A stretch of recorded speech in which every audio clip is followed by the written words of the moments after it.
Yep, kind. All right, we live. So, shalom, shalom. Shalom. First and foremost, we would love to give our glory, honor, and praises to Yahweh, Bahashem, Yahweh Shai, Bahashem, Rakak Wadash. Double honors to our apostles and elders of Great Millstone, who rule well within this ministry and taught us this Amath, which is the truth. Shalom, shalom to the hopeful elect that preach this truth throughout the four corners of the globe, risking their lives and freedom to do so daily. Shalom, shalom. All right, and now we out here once again another week. All right, prophesying not only the downfall of this modern kingdom or queendom, America, or the daughter of Babylon. All right, but we're also preaching about the upbringing of the kingdom of Yahweh Ba'ashem Yahweh Shai. Yahweh being the Heavenly Father, his true name, and Yahweh Shai being the true name of the Messiah, and the kingdom of heaven that's going to be set up through the Israelites, reigning upon the earth, the 144 elect first and foremost, okay, and take a rulership over the earth, and the kingdom being established, man, which is the new covenant being fulfilled.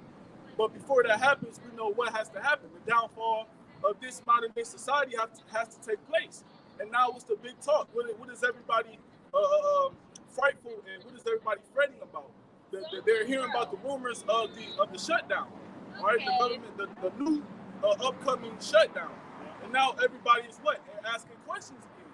Everybody's on the edge of their seats. That comfortability spirit is no longer, within the nation of Israel no more. I just had somebody ask me yesterday, a coworker. I clocked in, just clocking in. The first thing he said to me, the first thing anybody said to me was him. He said, "You heard about the government shutdown, right?" And I was like, "Yeah." And he asked me, he's like, "What's going to happen?" And he looked very worried. And the conversation basically led up to me telling him about the change of the currency and the MOTB. And once that came out, basically he didn't want to hear anymore.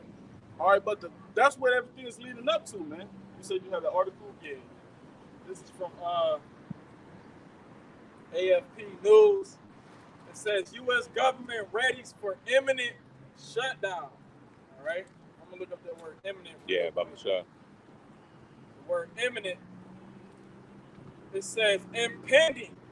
It says about to happen. Mm-hmm. It says that's the process right now, pending, right? When you make a transaction, but it doesn't go all the way through yet, what do they call it? It's a pending transaction. So that's what's going on with Edom's agenda. His agenda is pending. It's all being played out, and ultimately, it's the Lord, man.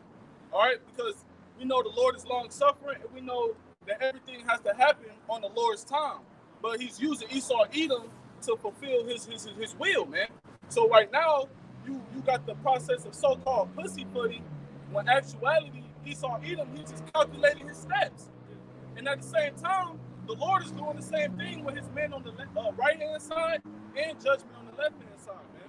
All right, so that means it is going to happen, but right now, it's just a process. It's just the process is taking its course, man. You can somebody get Habakkuk chapter 2? Yeah, Bible Sean. I got it. Appreciate it. Yep, you got it. This is 2nd Ezra chapter 4 and verse 37. By measure hath he measured the times, and by number hath he numbered the times. And he doeth not move nor stir them until the said measure be fulfilled. That's right. And when you measure something, what do? You have to document or calculate the measurements. All right? And that's what's being done with these prophecies through the scriptures. We're using the scriptures, that's that ride or that measuring stick, that tool that we're using to measure the times, to know what time we're in, know what scriptures to apply, know how to move. All right? So not only, what I'm saying, are we doing that, but things are being documented, man. All right? As the times are being measured, things are being documented in the heavens and documented here on earth. Different accounts, the things that Esau are doing, the things that the elect are doing, the judgments that's taking place on the earth, man. Well, the scriptures talk about that the Lord's gonna make an inquisition. Yeah. That's an investigation, like you said, document. Everything is being documented. You know what I'm saying? Everybody's gonna be justified for the reward that they're gonna, or their actions. This is 2nd Ezra 4. No, that's it. Yeah, but like I was saying, like the brother said, everything is gonna be justified, especially to who? The elect. You know, we shall charge anything to the Most High elect. So if you believe you're the elect, nothing can come up against you, man. You know, this devil gonna try whatever he gotta do. You know, the devil gonna pull all types of shit to come up against you. But at the end of the day, if you're covered by the blood of the Lamb, which is Yahweh Shai, you untouchable, man. You a real Teflon Don, like John Gotti said you was, man. Ain't nothing gonna touch you, man. This devil, he's being cast down by the words of the Most High, man. You can't come up against that, man. Well, that's why it says in Psalms that that the Lord shall deliver you in 6 troubles, yea, in the 7th, no evil touch thee. Really paraphrasing, you know what I'm saying? So the Lord is always going to make a way to escape out of the temptation that's coming, you know? But let me get into this article. Oh, Slocky, let him bring that precept. Go ahead, Doc. This is Habakkuk chapter 2, verse 1. I will stand upon my watch and set me up the tower, and will watch to see what he will say unto me, and what I shall answer, and when I am reproved. You know, and watchmen are like protectors, man. You know what I'm saying? That tower is that high tower to watch the imminent danger. You know what I'm saying? So those are the things that we're supposed to see and to warn people about. Yeah. He said I will stand upon my watch and wait and see, right, what the Lord shall say to me, and basically be reproved. Okay, because first and foremost, when you're watching over a house, you're watching over your own body. You know what I'm saying? You're watching over your own temple first and foremost. Scripture talks about getting your house in order. You know what I'm saying? So you get your body, your temple in order with your Shem Shah first, and then you get your household in order with you know what I'm saying, the people who you live with, those that be under your household, or whoever it is under your whoever it is that's under your house, man, under your name. So with that being said, okay, Hosea understood that. Habakkuk understood that, and we understood staying that for coming in that same lot, you know, as a prophet. Ezekiel said, we are watching to the nation of Israel. Negroes, Latinos, Seminole, Native American communities, you have no type of discernment, man. Somebody can grab Matthew 16. Yeah, go ahead. Verse 2, and the Lord answered me and said, write the vision and make it plain upon the tables. Right, and the visions is the prophecy, man. All right, write the prophecies on a table. A table back then was like a stone or tablet, man. All right, the modern day tablet or stone that you would engrave writing in or write upon would be a book or paper. You know what I'm saying? And this is the book that we're supposed to take heed to. You know what I'm saying? This is the book filled with prophecies of future events that would take place. This is the book filled with things that took place already, things that's taking place now, and things that's about to take place soon, man. All right, so those are the visions that we're out here proclaiming to the people. That was it.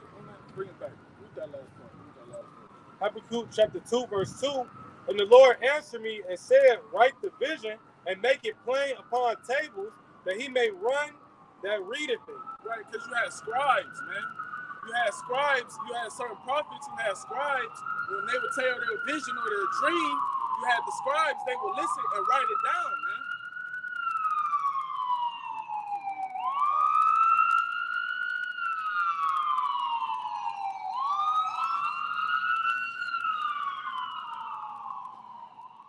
Right, so that's how you would get a book from a scribe, man. And a perfect example of that is the book of Eli. At the end of the movie, the book of Eli, when he brought the book back, Eli, he was built up in the spirit that he could recite the whole scriptures without reading it. He had it down pat in his mind, all right? And when he was reciting it, you had the man, what was he doing? He was writing down everything that was coming out of his mouth, and then what happened? More copies was made, because at one point it was just one book. It was one Bible. But then at the end of the movie, the man who was writing, the scribe, he made more copies. That was just a representation of the truth being the truth flourishing. But you got it out. Verse 3. For the vision is yet for an appointed time, but at the end it shall speak and not lie. Right. The prophecy is going to happen at a certain period of time. An appointed time means an already set time. It's already set when it's going to happen, man. All right? So even that's why Yahweh Shah said in Matthew 24 that wars and rumors of wars, or all these things. When all these things shall come, basically, this is just the beginning of sorrows, man. When all these things shall come, fear not. This is just the beginning. This Matthew chapter 24, starting at verse 6. And ye shall hear of wars and rumors of wars. See that ye be not troubled. For all these things must come to pass, but the end is not yet. Yeah, we hear about, certain members of NATO pulling out, and we hear about certain, we hear about all of these nations, what are they doing? They teaming up, okay? But did the war actually happen yet? No. Other prophecies have to take place first, man. Other visions have to come to pass first, and they're all going to happen at a certain period of time that the Lord ordained it to happen. And you have to remember that the Lord is long-suffering, man. We're running on the Lord's time. All right, we can't become impatient, and we can't let other people's incredulity, unbelief, and impatience affect our faith, man. While we're waiting on these prophecies to happen. I got that right here. All right. But you can finish that out. Back to Matthew chapter 24, verse 7. For nation shall rise against nation, and kingdom against kingdom. That's another thing the brother just making mention of. The rumors of wars. We got the talks of how if America was to come up against Russia and China, it would be 3,600 casualties a day. And guess what? That means that it's gonna be a draft come back. That means they're gonna need more people. If there's 3,600 people dying every day, who gonna replace those people? The people that they gonna plan to draft. Somebody grab Isaiah 3 towards the end of the chapter. It says, finishing out Matthew 24:7, it says, and there shall be famines and pestilences and earthquakes in diverse places. All right, and this is all the things that the Lord said he was going to come back to sin. All right? The Lord said he was going to come back to sin division. The Lord said he's going to come back to send fire, and what will I if it already be kindled? So it's already going to be toil. It's already going to be, calamity and fire all around the city, man. All around the cities that's in the earth. Every city that's in the earth, global, this is going to happen. Why? Because it's Israelites spread it all across the world, man. And this is Jacob's trouble. This is the trouble for Jacob. So every Israelite has to experience this no matter where you're mingled at in the earth, man. Right, but the main focal point is going to be here in America, Babylon, the Great Times. That's where the bunch, the bulk of the nation of Israel is at, specifically the elect. See what I'm saying? There ain't going to be no fucking rapture, man. See what I'm saying? You're not going to be delivered for all hell break loose, man. You're going to suffer this shit too, man. White American Christians, because you believe in that bullshit, man. Yeah, just to go into the record, like, that was the case that was made Acts 14 and 22 null and void. Exactly. He said, confirming the souls of the disciples, he said, that through much tribulation shall you enter into the kingdom of heaven. So you're going to go through something before you inherit all that glory. Right. Well, that's why in Revelation 3, Yahushua said that he will keep you from the hour of temptation. Right. You know what I'm saying? So the Lord is going to, keep his elect man from that, from falling into that temptation. Sure, you know? You're going to be right there in the midst of it. This is back to Matthew chapter 24, verse 8. Okay, it says, all these are the beginning of sorrows. Right. See, this is just the beginning, man. You know what I'm saying? Ain't nothing really happened yet. Right. We still out here prophesying. It's going to come a point in time where the Lord says it's going to be a famine of the word, and we're not going to be out here prophesying no more, man. And guess what? Even that prophecy, that's just the beginning of it. So things are going to get more intense, more intense, more intense. A government shutdown is just the beginning of it, man. That's just the beginning of chain reaction events occurring. You know what I'm saying? That's just the spark, or that's just the introduction or the prelude to the show, man. I got a precept real quick for you, just real quick. Go ahead. Just real quick. This is 2nd Ezra chapter 14 and verse 16. It says, "For yet greater evils than those which thou hast seen shall be done hereafter." You got it. Greater evils, right? Which means what? Prophecies. Because the scriptures talk about in the last days how men should be. In 2 Timothy, brother, correct me if I'm wrong, 2 Timothy, the 3rd chapter. Yep. The scriptures talk about the state of men, how men would be. The majority of men, but men of Israel, man. It said that in the last days, perilous times.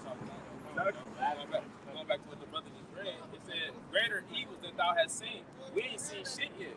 we see the build up coming, but the scripture tell you how it's gonna be a time like it's gonna be worse than ever known to man. Yep, no other time. Yep. Right, because people like same thing it says as in the days of Noah. In the days of Noah, people weren't giving a fuck about Yahweh Shai. Right. And now look what's going on now. People walk past the prophets and they laugh and scoff. That's 2 Timothy 3. It says boasters, prideful, man pleasers, and all types of shit, man. And you niggas like that's gonna die, man. They not gonna make it, man. This Habakkuk chapter 2, verse 3, for the vision is yet for an appointed time, but at the end it shall speak and not lie. Though it tarry, wait for it, because it will surely come, it will not tarry. Yeah, the fourth industrial revolution, right? That's what Habakkuk seen. He seen everything going digital, man. Everybody getting C-hip, right? Which is coming up. Man, that C-hip is gonna humble a lot of people, man. Yeah. See, you people who don't believe it's coming, that shit is around the corner, man. That's why I say at the end it shall speak.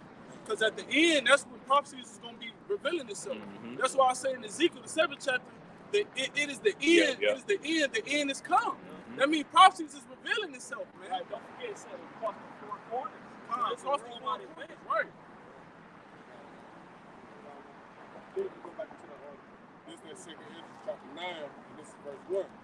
It says, he answered me then and said, measure thou the time diligently in itself. Right. Read Revelation 11 and 1. The scripture talked about measuring the temple, right, with the reed and the rod. That's speaking about the temple being the people of the Heavenly Father. You're supposed to correct them with what? The word. The word is the rod, and you measuring them as you correcting them. You teaching them. And you examining them too, because when you measuring something, what are you doing? You're examining them. And like you said, measure the temple, because everybody that hear this word, they mark it. You know what I'm saying? Which Yahweh Shai got a thought why for his elect. You know what I'm saying? That's for them to be for them to receive that grace for doing the work and whatever. You know what I'm saying? Brothers' families getting saved just for, them being the man of the Lord. But also you got other people that's walking and they hearing his word or might even teach this word before, and they being marked.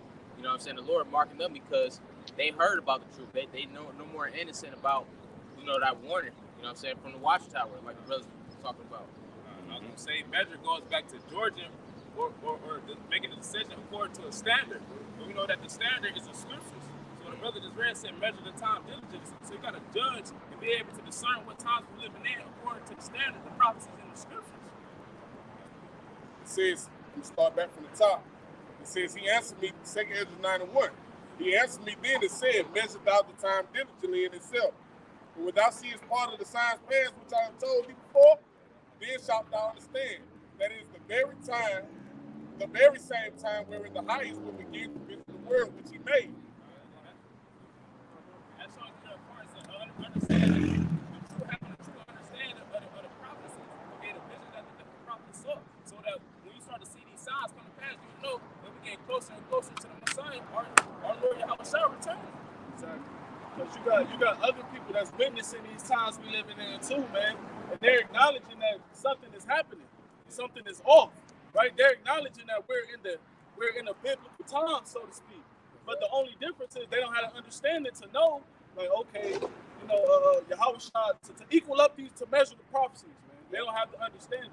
That's why you see a lot of people, on these different, YouTube channels, on TikToks. There's just a lot of people trying to go into the scriptures because everybody know that, like the brother just said, we live in a biblical prophecy.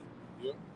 It says verse 3. Well, if I could say real quick, because that's what Apostle Paul said about what's that? Philippians, the first chapter, about those teaching Yahweh Shai, and strife. You know what I'm saying? But everything is being Yahweh Shai is being glorified. You know what I'm saying? That's right.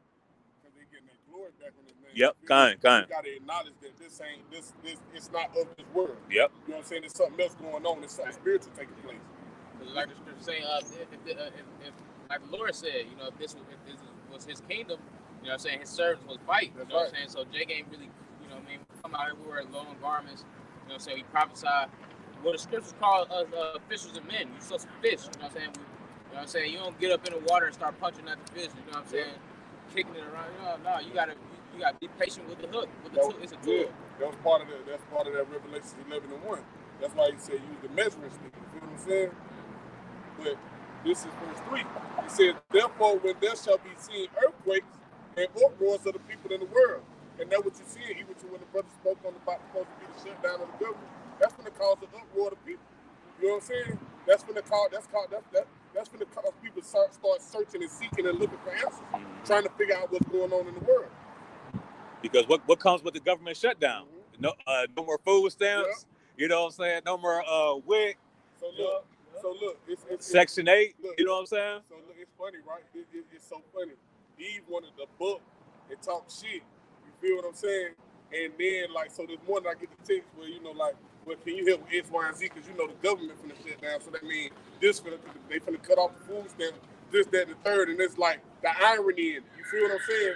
Because it's everything, you know what I'm saying, that the Lord has put in our mouths to speak, to prepare you for and to teach you. But yet people still operating in the flesh. You know what I'm saying? Thinking like shit a game, but shit getting real. Mm-hmm. You know what I'm saying? By the second.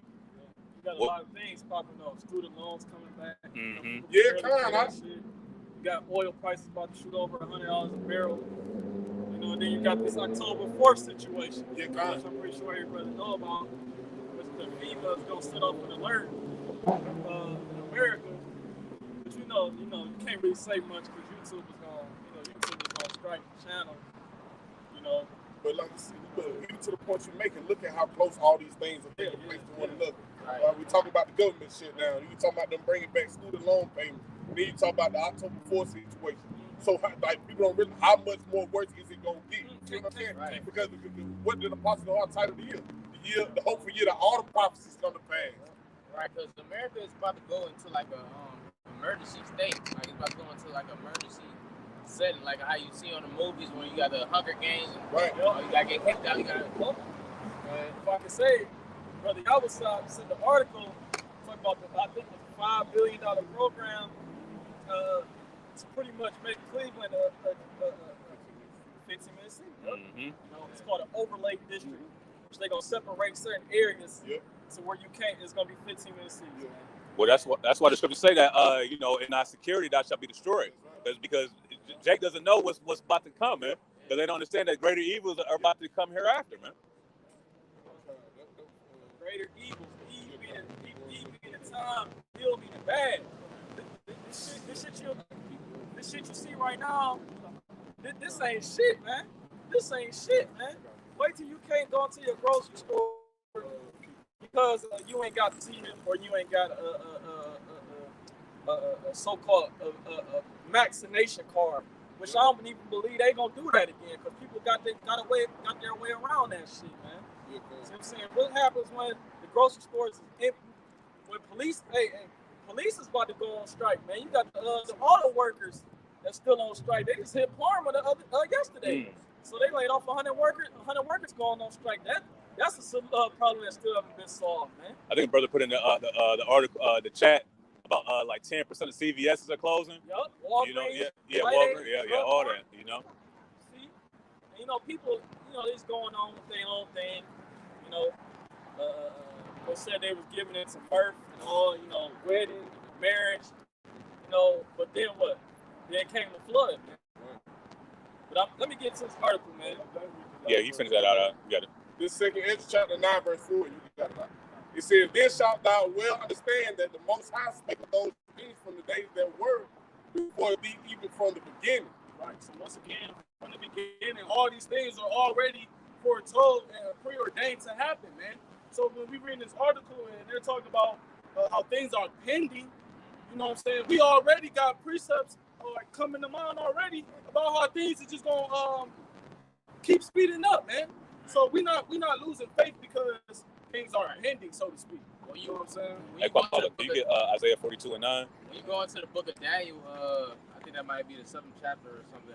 It called the Lord the Ancient of Days. You know what I'm saying? So that's, and we proclaim that we trust in the Lord. So the Lord's been around to already know what the scriptures say, declaring the days before he comes back. Yeah, that's what you got. That's fair. Isaiah 42:9, it says, behold, the former things are come to pass. Right, the slave ships, Right. losing your heritage, your identity. Discontinue from our heritage. Discontinue from our heritage. not knowing who the wicked was, Yeah. the so-called white man. Esau going into captivity, like Esau going into the cave, coming out. All of these things that we speak of is in the scriptures. And what's the main thing of every time a kingdom is about to fall, he sends his men out to warn Jake to turn back to him before you get that judgment. You know.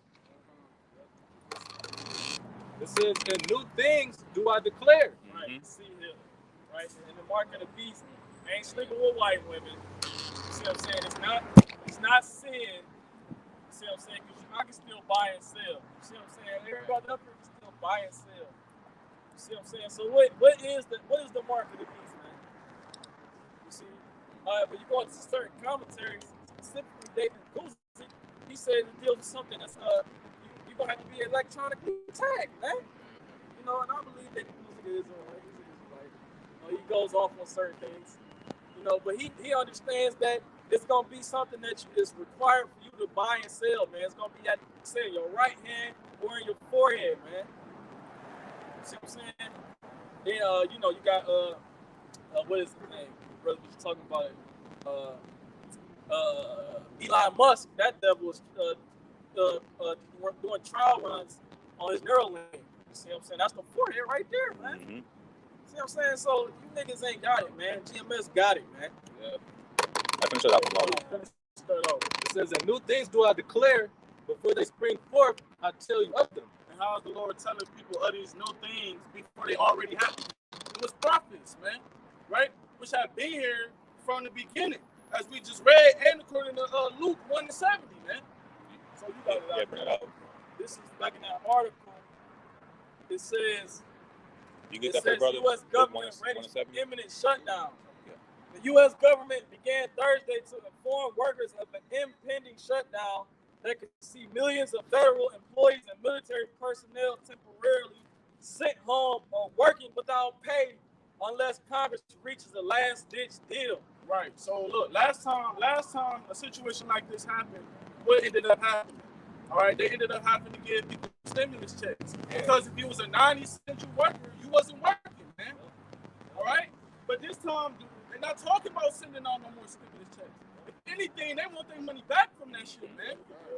So now you people is even in more debt, along with Esau, because Esau in debt. So Esau is in thick clay, man. Yeah. You know what I'm saying? You get the blue letter for that? For brother to grab that. You get the blue letter for thick clay, Baba Kashaw? Yeah, because And the scriptures talk about how whatever the state the king is, that's the state of the people. Yep. But guess what? Esau know he in debt. You people don't know how far in debt that you are, man. Right. Because how much you're invested in this society. You know, you so in debt that you got to pay off with your flesh. Right. You know what I'm saying? Because really, I was watching the video. They were talking about how it ain't no more debt exemption notes dealing with, you know what I'm saying, in the American currency. Like this is really the last of the clay. Like, you know what I'm saying, before everything just started to gather, all the prices start skyrocketing, everything, animal, you know what I'm saying, receiving benefits, man. You know. Right, but this devil always got a trick up his sleeve, and best believe that UBI, the Universal Basic Income, which they said it's gonna be $2,000 a month, but it's gonna come on the sea here. So are you gonna take it? You see what I'm saying? Are you gonna take that just so you can be a perpetual slave? Because that's what you do when you take the sea here. You're a perpetual slave to Esau, Edom, the so-called white man. He has complete control over you, man. Let me get back into it. Oh, you got that the thick clay? Yeah, you get that. This is thick clay, 8:6.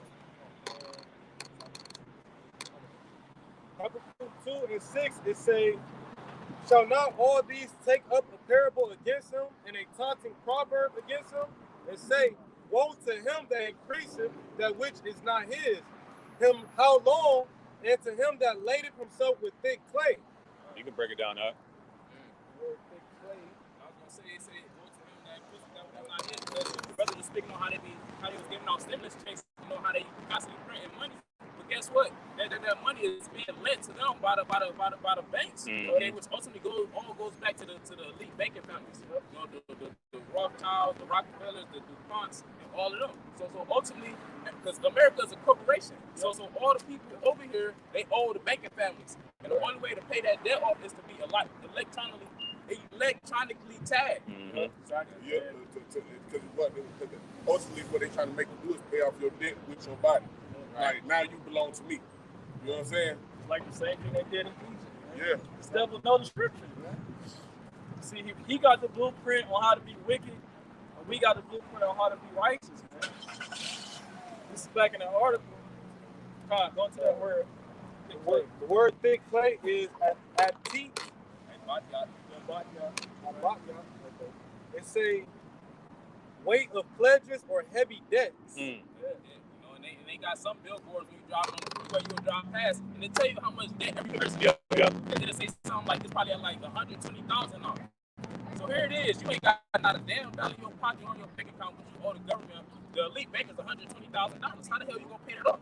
Yeah, it's so crazy though, and it's so crazy the point you're making, brother. You got it. Is the fact that you work these jobs, then you gotta pay taxes, right? Then around tax time, right? What it is, February, March, people look for the tax refund.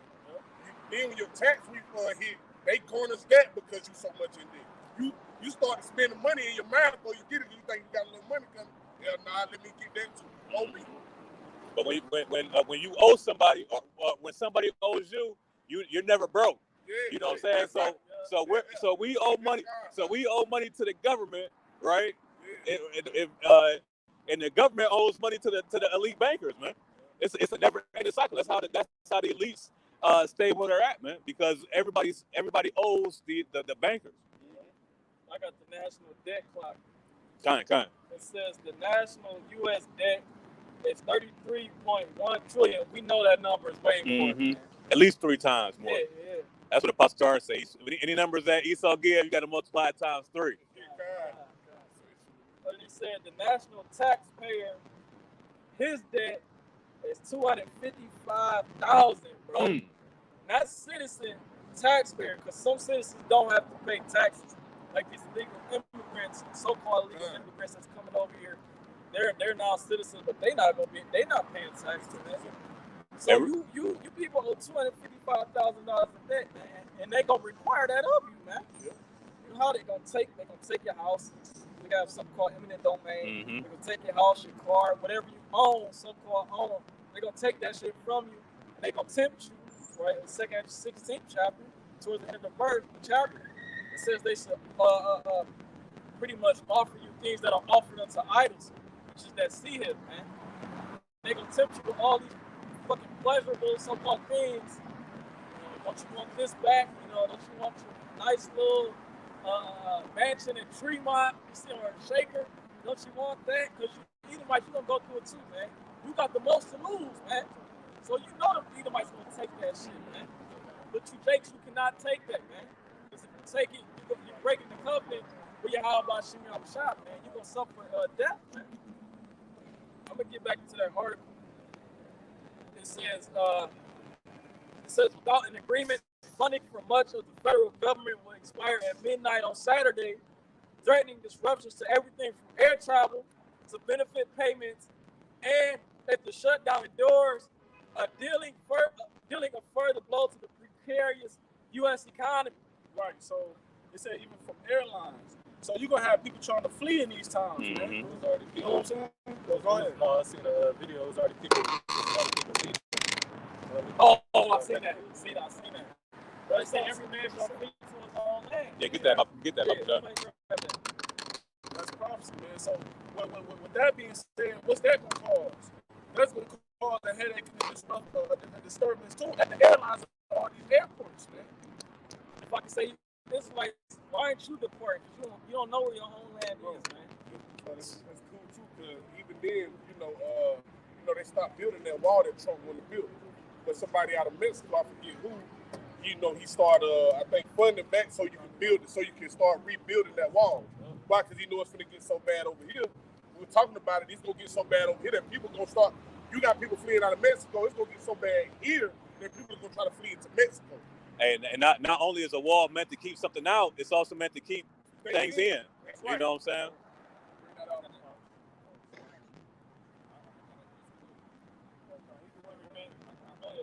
Isaiah chapter 13 and verse 14, It says, "This shall be as a chase robe." Isaiah 13 goes into America, Babylon, great, not ancient Babylon. It's Isaiah chapter 13, verse 11. "And I will punish the world for their evil and the wicked for their iniquity. And I will cause the arrogancy of the proud to cease." Right. It said, and that's a separation. He said, I will cause the world to punish for their iniquity, right? And the wicked. So this is the process that's happening. Who's ruling the world? The wicked, man. All right? These Edomites, not just any regular old Edomites, though, man. All right? As we keep bringing out, you got certain families of a high stature that's ruling over, the world as a whole, man. And what does their heritage go back to? Their heritage go back to Edomites, man. And that is the wicked, as the scriptures describe them as. So with that being said, when the wicked is ruling the world, what is the Lord going to do? He's going to cause heavy judgment to come upon the world, man. Mm-hmm. And that's why you see everything happening the way it's happening. You know what I'm saying? That's what we just brought out Matthew 24th chapter. And when you see certain people not shooken up by it, you can only when you see certain people not shooken up by it, that you notice a certain spirit on them, man. Or the spirit of the Lord is protecting them, man. He wasn't elect. It's an elect. Because everybody else gonna be bugging out, man. You know what I'm saying? Everybody else gonna be bugging out.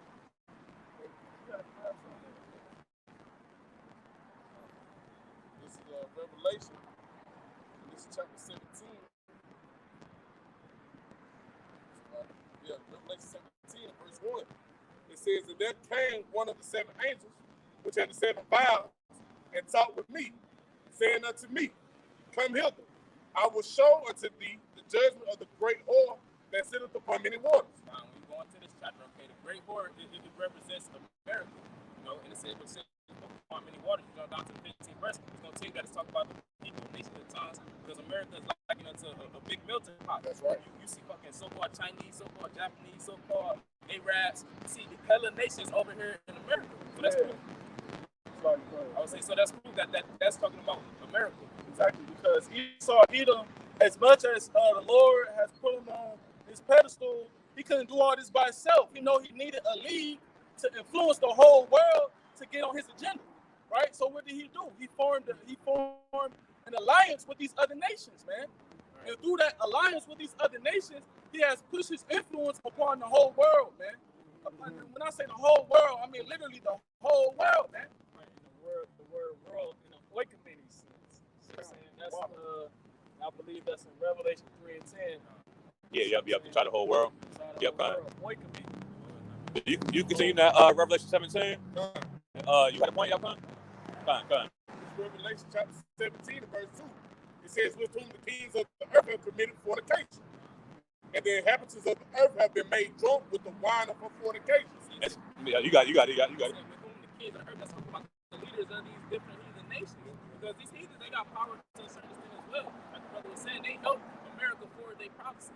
That's how they committed that fornication, which goes into the spiritual adultery, them following and taking on the ways of Babylon the Great, which ultimately is rebelliousness against the Most High. Yeah, and that's why she's known as the Great Whore.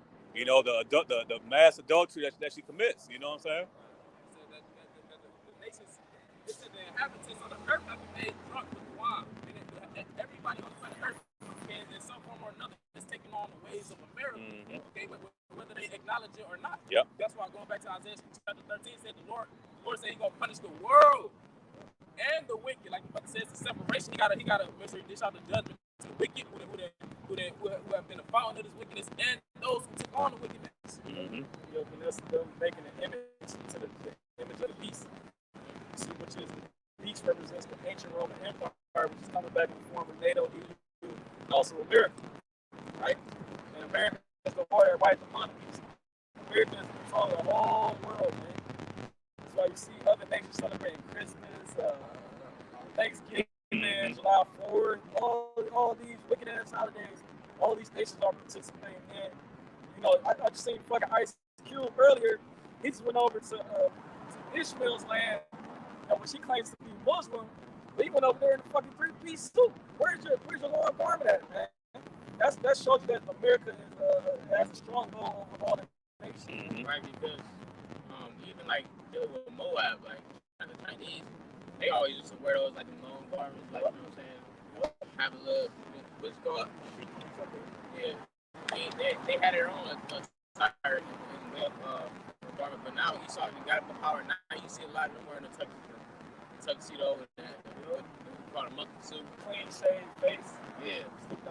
I had one more thing to say to laugh. I'm saying this to the point where you got people over here, so-called Chinese, so-called Japanese. They don't even speak their damn native language. They speak English. Yeah, and another thing too. Now they're going off Esau's calendar. Yeah, yep. Usually you would notice like every nation they got their own calendar, but now they go off their own calendar. Like with Ammon, brother made not Ammon, Moab, brother made mention of Moab. Moab used to have something called the Chinese New Year. You know what I'm saying? They have an extravagant, but even that, because all you doing is you just putting your own twist on something that Esau gave you.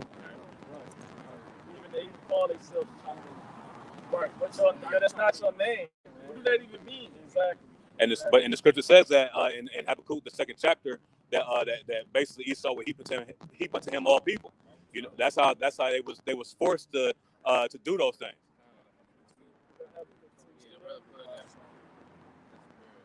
Yeah, read 6 and then jump down to verse 15, Bible Shah. It's Habakkuk 2, verse 6. Verse 5. It's like 5. Yeah. Yea, also, because he transgressed by wine. He transgressed by wine, going into his philosophies. His philosophies cause you to rebel against the Most High. Okay, pushing out that men can be with men and dress like women. Women can be with women and dress and act like men. That children can cross over, become transformers. To all this shit, it teaches you to rebel against the ways that y'all watch my shots. He is a proud man, neither keepeth at home, who enlargeth his desire as hell. All these other countries, here it is, America's over here. They got like 400 embassies set up at other countries across the seas. That's that they can keep it at home. And that's the same thing that happened with the Roman Empire.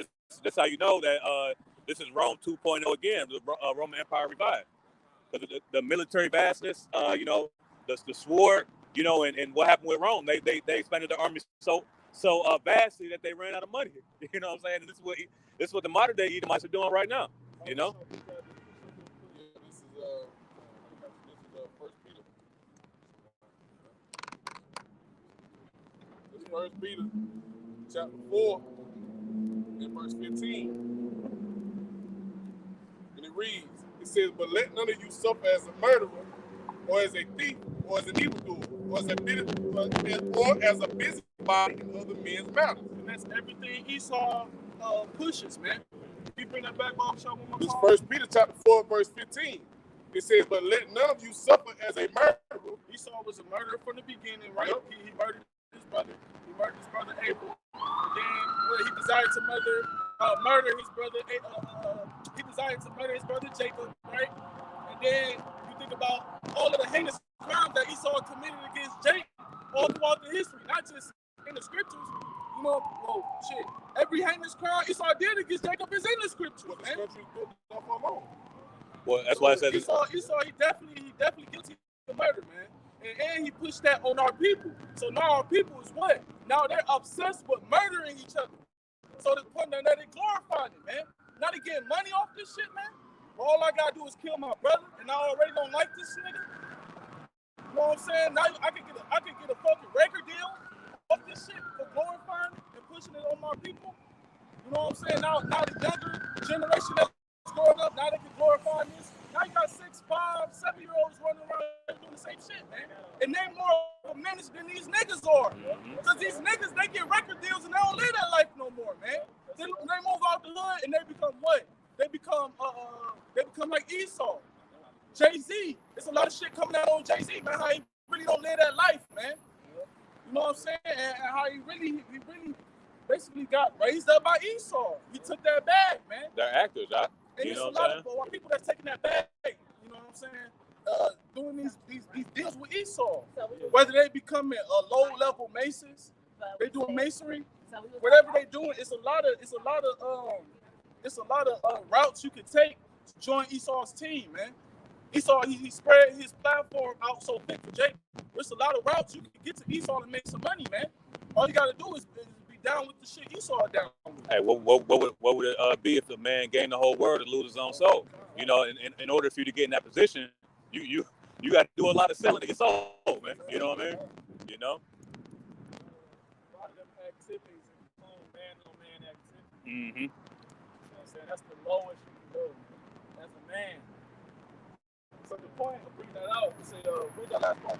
It says, "For as an evildoer, or as a busybody in other men's matters." And that's what Esau Edom is. He's a busybody in other man's matters. That's why he go in these other countries. Oh, I see you got this. Your land is good for these resources, and I need that. So what do? First and foremost, I have to make my people think that you're a threat to my land and my people.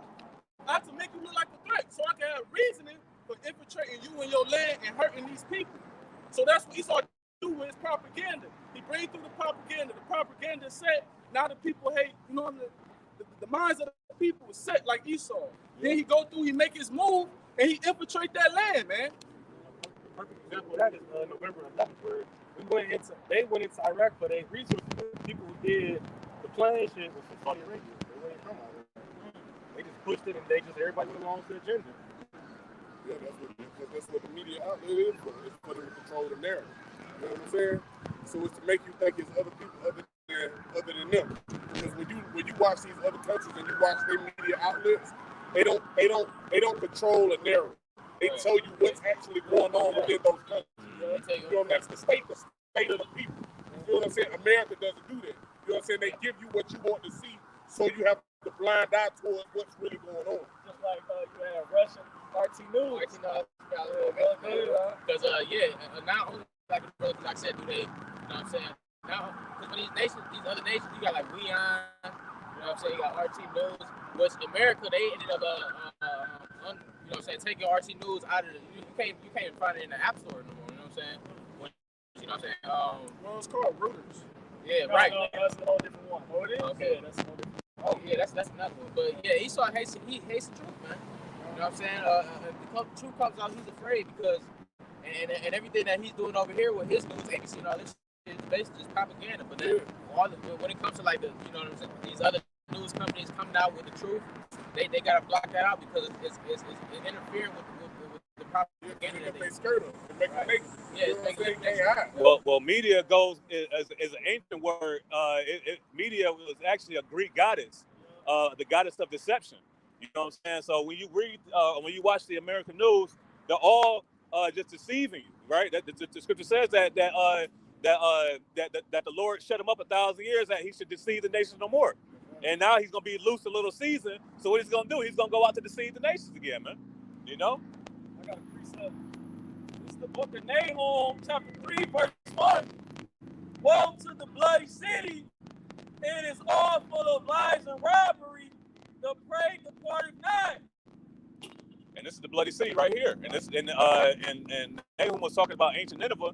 But when you apply it now, this fits perfectly, man.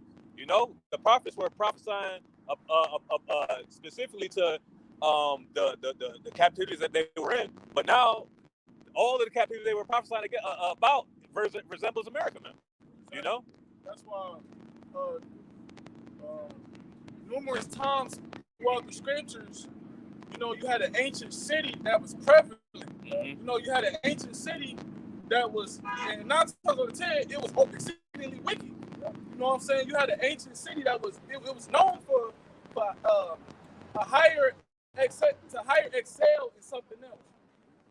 To higher excel in a level of wickedness that changes the course of how the world is ran, right? Just like the Greek and the Roman Empire. So with that being said, that city where it took place at, America is always going to be tied into that city because it reached a pinnacle of wickedness. And America being all of these different pinnacles of wickedness wrapped up into one. Imagine the destruction, imagine the judgment that's about to occur to this place. Because if you read the scriptures and you read about the judgment of those different cities that reach their level of wickedness, their pinnacle of wickedness, man. And each time it gets worse and worse and worse, man. Somebody go to Daniel 7 after the fourth beast. Mm-hmm. So, go ahead. This is Nahum 3 and 4. Because of the multitude of the whoredoms of the well-favored harlot, Same thing was written in Revelation 17. You got it out.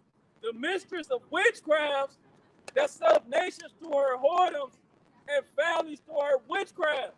Right, families. You know what I'm saying? She's selling families through her witchcraft. And if you know anything about the family, families start generations. And generations do what? Basically create inhabitants of the world. So Esau, what is he doing? He's constantly infiltrating. He's constantly infiltrating. But not only is he infiltrating, but he's influencing a certain group of people, man. He's targeting a certain group of people, right? Because he understands once these people reach a certain type of status, or once these people get joined back to their power, not only is he going down, but everybody who he joined in league with. So now you done gave all of these nations their promises. Look, you get this. I'm ruling right now. You get a piece of the pie because I'm you know what I'm saying? You riding on my wave. I'm giving you this wine and I'm giving you this doctrine, and you're influencing the whole world. You're helping me build my empire. So if the Lord come back and judge me, you know what I'm saying? And then all y'all get to how that's gonna make Esau look to these other nations. That's another reason why these nations gonna turn on Esau, man. Because you getting these other nations involved in judgment with the Lord, man. You get First Maccabees 2 and 10 on the show. They gonna be mad as fuck when they in the kingdom, man. Etymology for the word mistress. It says a female teacher, okay, a supervisor of novices in the convent. Okay, it says sits of a woman who employs others or has authority over a household and servants. Like I say, read this one where it says supervisor. It says supervisor of novices. A novice is a beginner. And Esau is looking over all these nations and teaching them, raising them up. It's the scripture say, train up a child in the way he should not depart from the paraphrase. That's what Esau is doing. He's training up these nations to be fucking wicked. You see what I'm saying? And their wickedness is not going to amount to Esau's, because Esau is the ultimate wicked. It says he's the border of wickedness. But the fact that he's doing these things show you that this man is no good, man. Yeah, and that should show these nations that they always gonna be workers. No matter who in leadership, you always gonna be a worker. You know what I'm saying?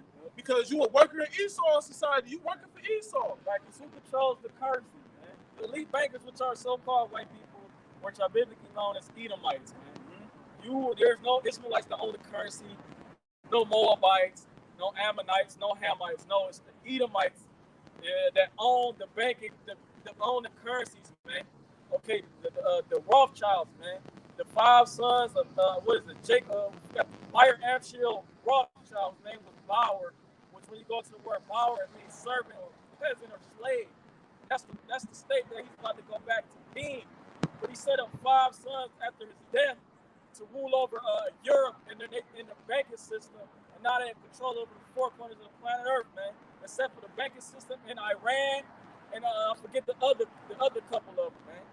But that's why they want a war against Iran, man, so they can go in there and take control of their land, man. If I'm not mistaken, it was Meyer Amschel Bauer, or one of his descendants that said, "Give me control of the nation's money, and I can make the laws." Mm-hmm.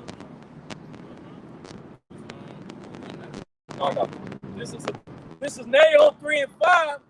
Behold, I am against thee, saith Yahweh of hosts, and I will discover thy skirts upon thy face, and I will shew the nations thy nakedness, and the kingdoms thy shame. All right, so that's what the Lord is doing now. Okay, and now we're reaching a point where Esau, you can no longer throw stones behind your hands and say it wasn't true, because now we watching, and everybody's watching you, man. Not only is the spotlight on you, you know what I'm saying, but everybody sees. Everybody got their spotlight on you. The nations, the Lord. When the Lord uncovered your skirts, you know what I'm saying. He used the prophets to basically use even your own people, because the scriptures say how their tongues should fall upon their own selves. He even used whistleblowers of your own people to basically come against you and spill the beans, man. So you got all this information coming out on all these different platforms. That's what's gonna make Esau say fuck it and come down with that great wrath, man. You know, because he can no longer keep deceiving and deceiving and deceiving. Well, also in Habakkuk, the 2nd chapter, it says that shameful spewing shall be upon thy glory. You know what I'm saying? So all these things are that Esau was able to keep in the dark is now being brought to the light, but is now being brought to the forefront. You know, that's how he's being exposed. That's how he's in Jeremiah, I believe it's in Jeremiah, says, talks about uncovering the lead. You know? But you got it out. It's Habakkuk 2, verse 5. Yea, also because he transgresseth by wine, he is a proud man, neither keepeth at home, who enlargeth his desire as hell, and is as death, and cannot be satisfied. So he said he enlarged his desire as hell. The scriptures tell you how hell and death are never full. You know that hell is talking about the grave. It's never going to be a day where it's no home to bury a dead body. It's always going to be full. And that's it's comparing Esau's desire to that. It's never going to be a day where the so-called white man don't want more control. Here it is, they got all the resources, all the laws, all the people. Here it is, they want more. They want to be able to control what you think. They want to be able to control what food you put into your body. They want to be able to control whether or not you pop your women. They want to be able to control everything. That's them enlarging their desire as hell. And it's saying they cannot be satisfied. Like I just said, once they get even more control, guess what? They still gonna try to find something else to do. Next thing you know, they're trying to get to the spirit world and attack the Heavenly Father. That's why the Lord got to take these devils out of power. Right, and that's why the scriptures talk about the dangers of riches, man. Yeah. Because ultimately, Esau Edom, he's a perfect example of the dangers of riches. So to give you more avenues and shit to get into. Right, and the dangers of power. Because the more you get, all right, once you get content with all of that you have, you're going to want more.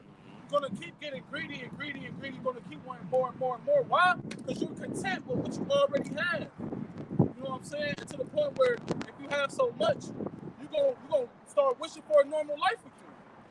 I got a precept for you. I'm not going outside the topic. You got a precept? Yeah, just real quick. That's what you just said. This is Ecclesiastes 5, verse 10. It says, he that loveth silver shall not be satisfied with silver, nor he that loveth abundance with increase. This is also vanity. You know, so no matter how much money these elites get, they gonna want more than that, man. Because when you have so much power, certain things become boring. You know? Exactly. That's the point. Mm-hmm. Certain things become boring after you do it for a while. You become content with it. You know what I'm saying? Especially if it's something you do on a daily basis. But not only is this devil obsessed with, you know what I'm saying, silver and things like this, this devil, he's obsessed with blood. You know what I'm saying? And when he's obsessed with blood, he's greedy. He can't get enough. So he'll keep killing. He'll keep murdering.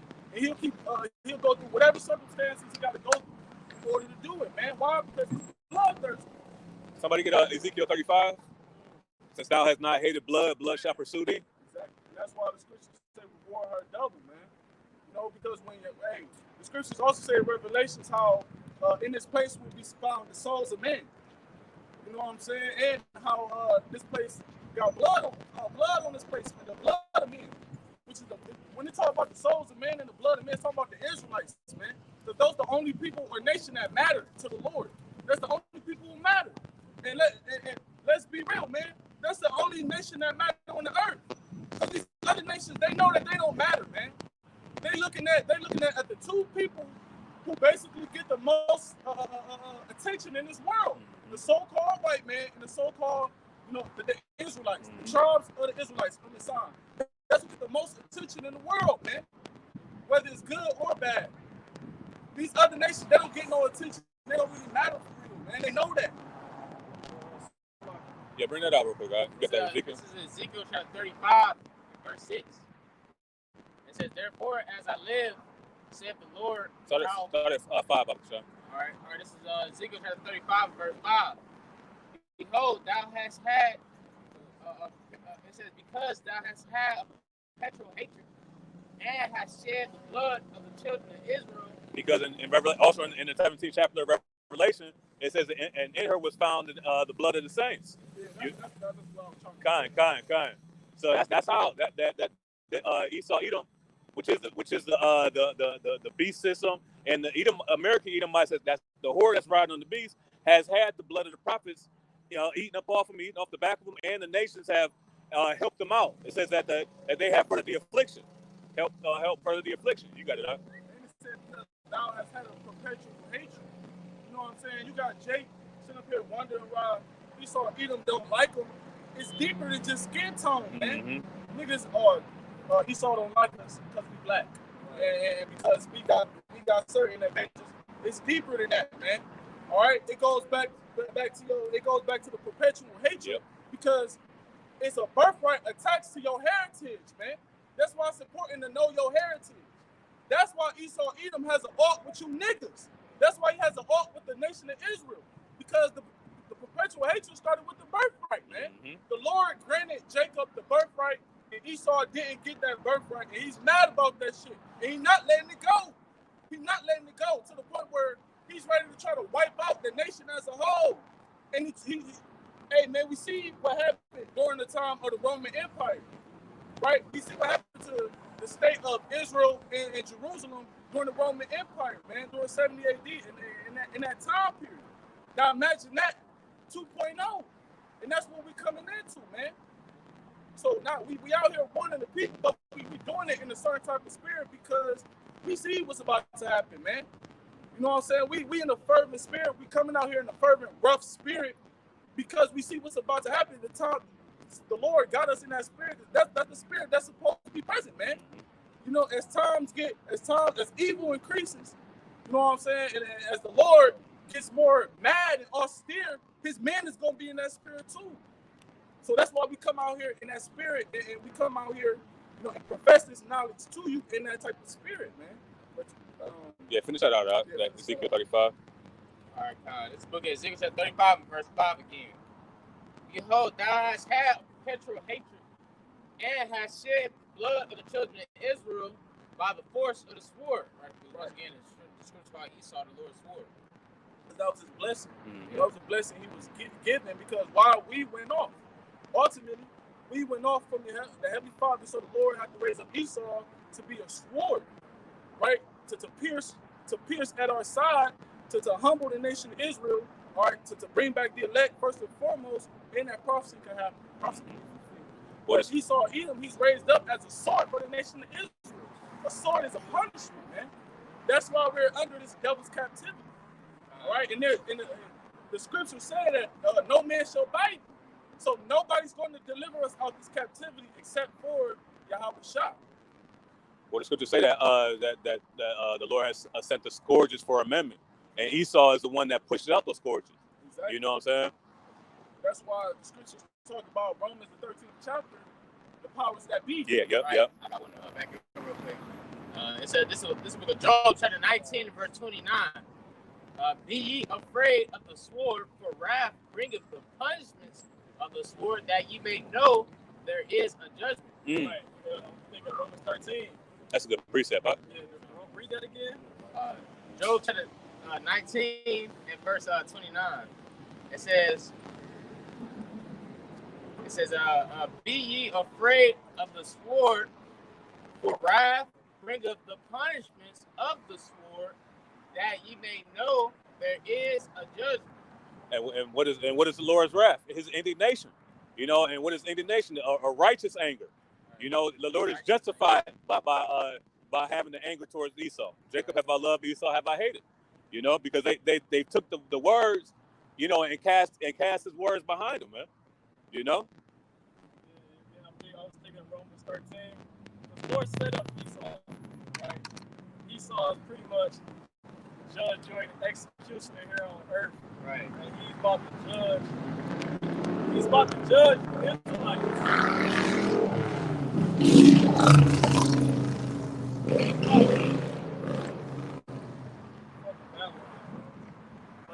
Like Esau is doing, he said he's the minister. So you get 1 Peter 4, right? that the judgment shall start in the house. You go back to the like word 17. minister, it means servant.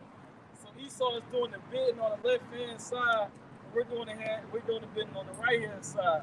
But when Esau comes up and puts Edom, Israelite to death, it's justified. You know what I'm saying? You just had in Jacksonville, Florida, they just beat the shit out of a Jake. You know, which Esau, he goes overboard at times as well. You know, we just talked about that. Esau knows that the Heavenly Father set up, so he calls him up in the Lord and tries to make a mockery of the Israelites. But at the same time, what he's doing is justified, man. So when Esau comes out here, so-called white man starts knocking on your door, pulling you out your house, and gunning you down because you're not taking the see him, you niggas gonna know that it was the fear of it's the Lord that's doing all this shit, man. Yeah, because the Lord, he always make it known that he's the one sending these people before he sent them. Like, and he do it through his Hey, prophets. Ashiar. He'll You let- can, he'll- he'll Corinthians 5 send and his 11. prophets out there. He'll speak to his prophets through a parable, or he'll have the prophets do something to show the symbolic how they would be, how they would go into captivity under whatever nation that was ordained for them to go under. So every time the Lord would get mad at the nation of Israel, he would tell them, he said, "Look, I'm gonna send these people from the land of the north. They're gonna come and do this. And this is what I want Israel to do when this happens." So the Lord would give you the game plan on what to do. Even in the time of Rome, the Lord sent Yahushua to tell Israel what to do before that time period happened. You can keep the brother get that, and then you got it out. Just real quick. It's book of 2 Corinthians, chapter 5 and 11. Knowing therefore the terror of the Lord, we persuade men. You see, and that's what we got to do, man. Because we understand the judgments that happen, and because why? Because it says in the scriptures, every time that a kingdom was brought down, what happened? He sent this man out to warn the people. Right. You know what I'm saying? So what's happening now? The downfall of Esau, Edom, in the implementation of the kingdom of heaven, spearheaded by Yahushua. You know. It says, knowing therefore the terror of the Lord, we persuade men, we are manifest unto the Heavenly Father, and our trust also are made manifest in your consciousness. Mm-hmm. Right. So through the judgments of the Lord, that's how we persuade men, because that's the Lord's terror. It's through his judgments. Okay, so through the Lord's judge, that's why we come out here. We can't come out here and not talk about the judgments of the Lord. Right. You know what I'm saying? Right. It's impossible to come out here and not speak about the judgments of the Heavenly Father. Right. Because the Lord judging our people every single day, man. The Lord judging even the nations. Everybody gets judged every single day, man. Even us. Right? We receive a judgment according to our works every single day. A judgment is always issued forth.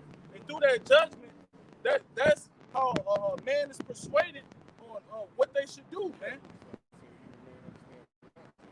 Exactly. Because they always persuade to do what? Wickedness. And they keep getting fucked up for it and wondering, whoa, you know what I'm saying? They keep doing wickedness, the Lord smack them on top of the head, then they wonder where that come from. Three Stooges ass niggas, man. Curly and mo ass niggas, man. Well, the scriptures say that the Lord is known by the judgments which he executed. You know what I'm saying? So that's how we know, you know what I'm saying, when the Lord starts judging people, you know, that hey, it's time to buckle down, man. You know what I mean? You got it, Kazak. This Amos chapter 3 and verse 6. It says, shall a trumpet be blown in the city, and the people not be afraid? Shall there be an evil in the city, and the Lord have not done it? Mm-hmm. It says, surely the Lord's power will do nothing, but he will reveal his secrets unto his servants the prophets. Right. See, the trumpet is being blown because the prophets is out here raising their voices. Mm-hmm. All right, and they blowing the right sound. Yep. The right doctrine is out here, man. Okay, but the people not afraid. The people not afraid. So what is it going to have to take for the people to be afraid?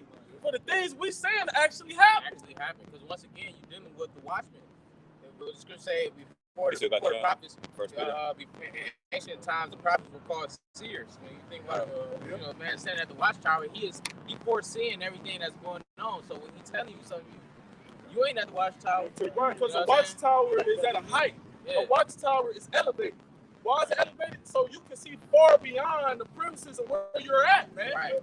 So when you see certain things beyond the premises of where you're at, the people, the base where you're at, where the tower is at, now you can alarm everybody. So now by the time it reaches the base, everybody's prepared. Everybody's aware, man. If I can say, telling people you're supposed to have on fringes, brother, or you're supposed to have on a skirt, a dress system. That's not one of the people. You know what I'm saying? Yeah, you tell people all of them. You got to tell them what's fucking about to happen, man. America's about to be fucking destroyed, man. And that tower is spiritual. So we ain't actually physically sitting there watching towers. We read the scriptures. That's how we sit in the tower. Because we able to see the things that are far off. You know what I'm saying? People are so nearsighted. They only see what's right now and what's in front of them. They can't see down the line. Or this gonna turn into this, and this gonna turn into that. It's through the scriptures that we understand those things. Well, if I can say real quick, because the scriptures say that the prudent man perceiveth the evil and hideth himself. You know what I'm saying? So you got. Yep, and are punished. Yep. I got this last. You got it. This Amos 3:8. It says the lion hath roared. Who will not fear? The Lord power hath spoken. Who can but prophesy? Mm-hmm. It said the Lord have but spoken. Who can but prophesy, man? See, when the Lord is trying to issue a word to go forth, it's gonna go forth, man. And it's gonna be a fire burning inside you. Just like Jeremiah, man. You know, Jeremiah, he was fed up with the state of Israel so much. He said, I ain't gonna prophesy to you niggas no more, man. I'm tired of talking to you niggas, y'all not getting right. But the word was a fire burning in him. Meaning what? It was a desire that he could not hold back, man. It was a desire that he could not hold back, and it was burning in him. It was a necessity. He had to do it. If he didn't do it, then he wasn't fulfilling his purpose, man. Yeah. Just like Jonah. Jonah. You know, the Lord had to put the fear of the Lord on Jonah. Jonah tried to escape from his life. But you can't escape from your life, man. You're destined to be a prophet, teacher, whatever you are in this ministry. The Lord's gonna have you fulfill that life. But what did they ask Jonah? You know, what God did you serve? You know what I'm saying? They say, hey, they found out, and you gotta get the hell up off. You know, yeah. This is Jeremiah 28. This is what the brother was quoting. It says, for since I spake, I cried out. Jeremiah 28, what? Jeremiah 28. Oh, 28, kind. It says, for since I spake, I cried out. I cried violence and spoil. Because the word of the Lord was made a reproach to me and a derision daily. So he said he cried out. He cried out, man. All right, the scriptures say what? The scriptures say, cry loud, spare not, man. And that's what we out here doing. You know, we out here showing our people their transgressions. Why? So they can return back to the Lord. You know what I'm saying? And even if they don't turn back to the Lord, we still gonna show you your transgressions, and we gonna show you the prophecies that's gonna come to pass because of your transgressions, man. Yep. So with that being said, you either go, like the brother said earlier, either you're getting marked for destruction, or you're getting marked for salvation. This Jeremiah 29. It says, then I said, I will not make mention of him, nor speak any more of in his name. But his word was in my heart as a burning fire, shut up in my bones. Which means it was in his mind, right? The word was on his mind to where the scriptures was in his thoughts. The Lord was in his thoughts. That's all he could think about. You know, the state of Israel, how wicked they are. They're not supposed to be like that. Look, we're not ruling. Everything is all fucked up, man. You know what I'm saying? The wilderness, being all of our forefathers, all of the humility, the shame, you know, even the prophecies of what's gonna happen, just wanting the kingdom and not wanting to be here no more, man. Being in captivity, right? All of these things was in his mind, and he just couldn't hold back. It had to get said. Something had to get said, man. You know, somebody had to stand up for Yahweh Bashim Yahushua and speak about these things, man. Who will rise up me against the evildoers, you know? Yeah. He said, and I was weary. He says, and I was weary with forbearing, and I could not stay. Jeremiah got tired of that shit, man. He got tired of people turning him away and trying to, you know, they tried to kill Jeremiah, everything, man. He got tired of that shit. But he said, hey, that word, he couldn't turn away, man. He had to keep doing it, you know? Yeah. You got that in the car. She back in there. What did you look up in 6. Habakkuk chapter 2, verse 6. Okay. Habakkuk chapter 2, verse 5. Yea, also, because he transgressed by wine, he is a proud man, neither keepeth at home, who enlargeth his desire as hell, and is as death.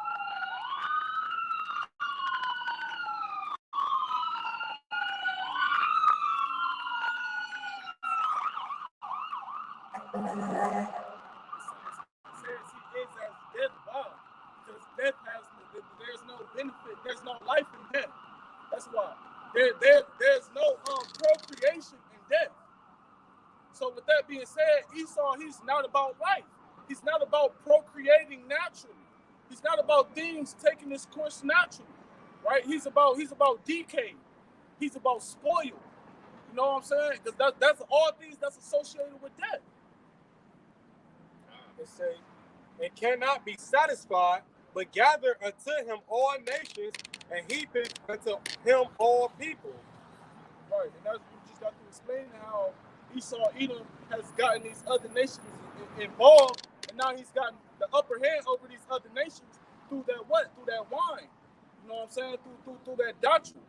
All right, and he's giving them a seat in his throne.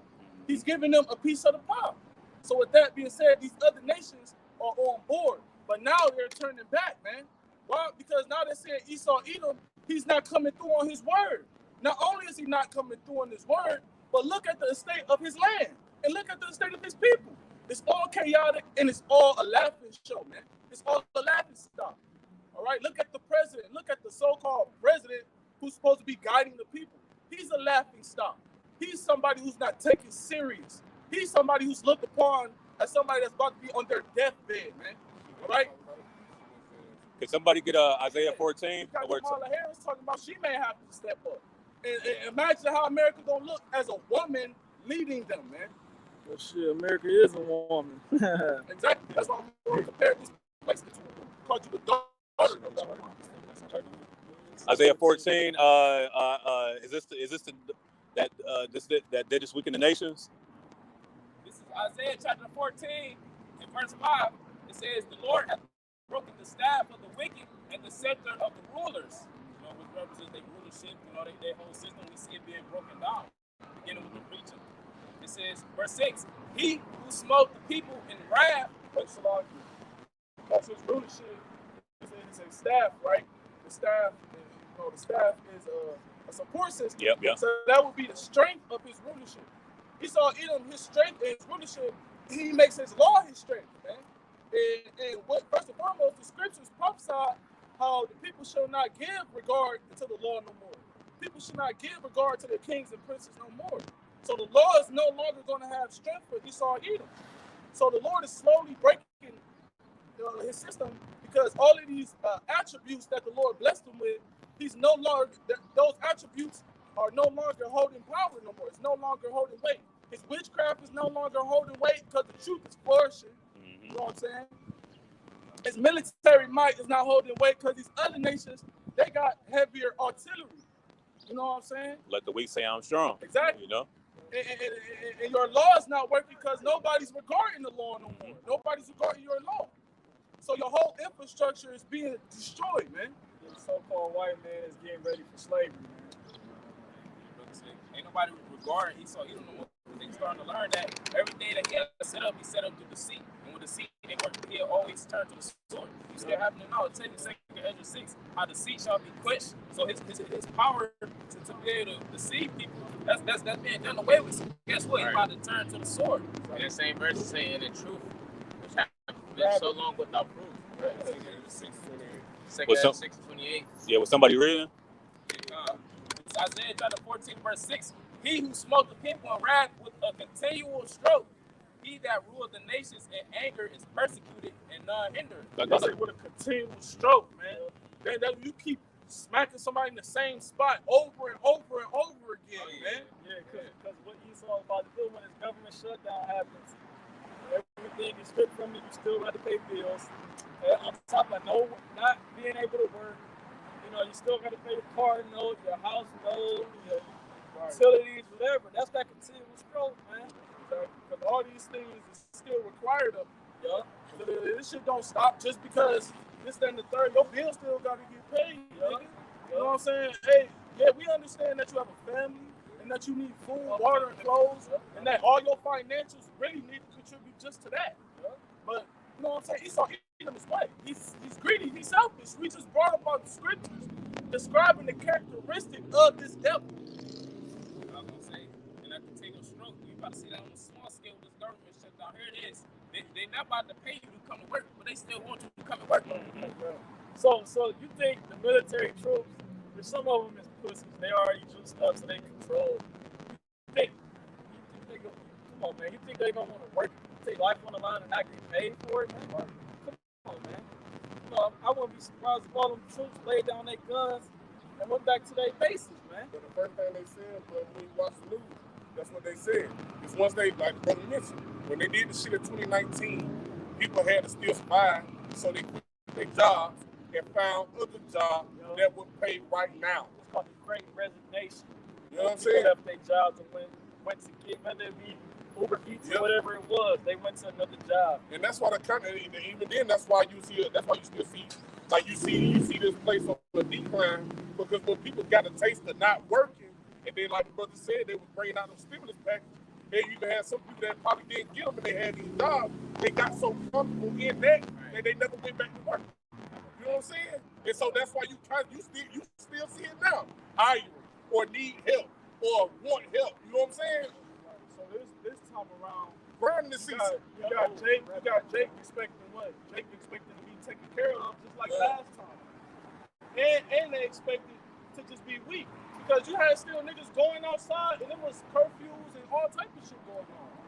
It was a lockdown, but you had everybody still moving normally.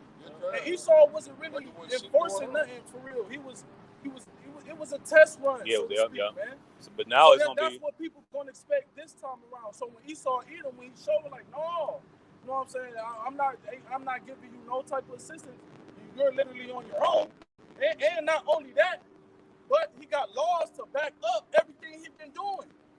Everything he's been doing. So it's not like you could be like, well, all this is coming out of nowhere. But no, he's like, well, look, I can go back and show you where I put all this shit in place. Right, and if we don't got it, then he's creating it. You know what I'm saying? So, And like you said, Shamari, like, you know, the first was a test run.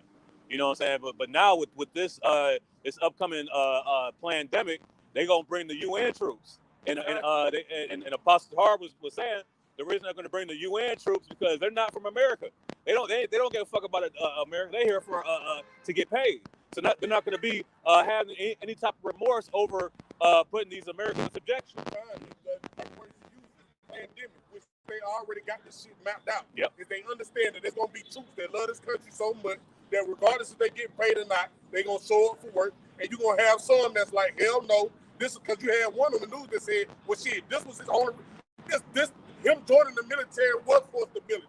So now that it's gone, he gonna leave to try to find that elsewhere. Mm-hmm. And so guess what? So now that you're gonna have all these ones that's gonna leave, yeah, so boom, you ain't gotta come to work. We're gonna bring these motherfuckers from the other countries over here and let them get the job done. Mm-hmm. You know what I'm saying? Because they ain't emotionally tied to this place. You know what I'm saying? So let you know they knew all this was coming anyway.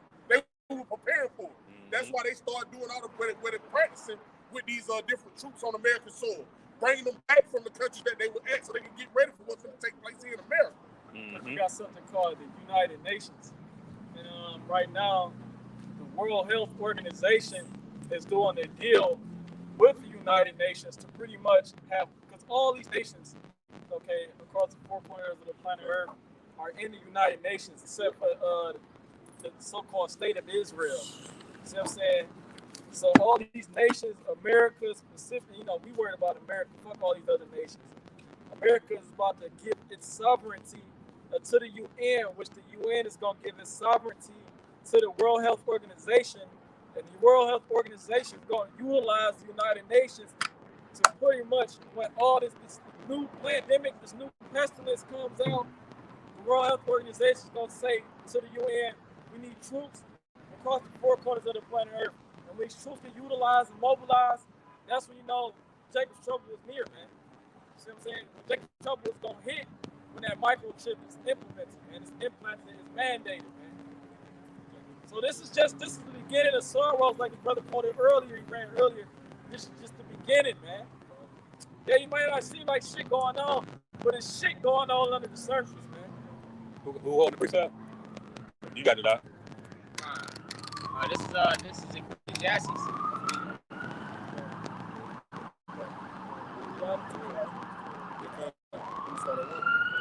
It's Ecclesiastes chapter 12 and verse 1. It says, remember now thy creator in the days of thy youth, while the evil days come not. It's Ecclesiastes chapter 12 and verse 1. It says, remember now thy creator in the days of thy youth, while the evil days come not. That's repentance, man. All right? You're supposed to remember the creator. Who is your creator? Yahweh and Yahweh Shah.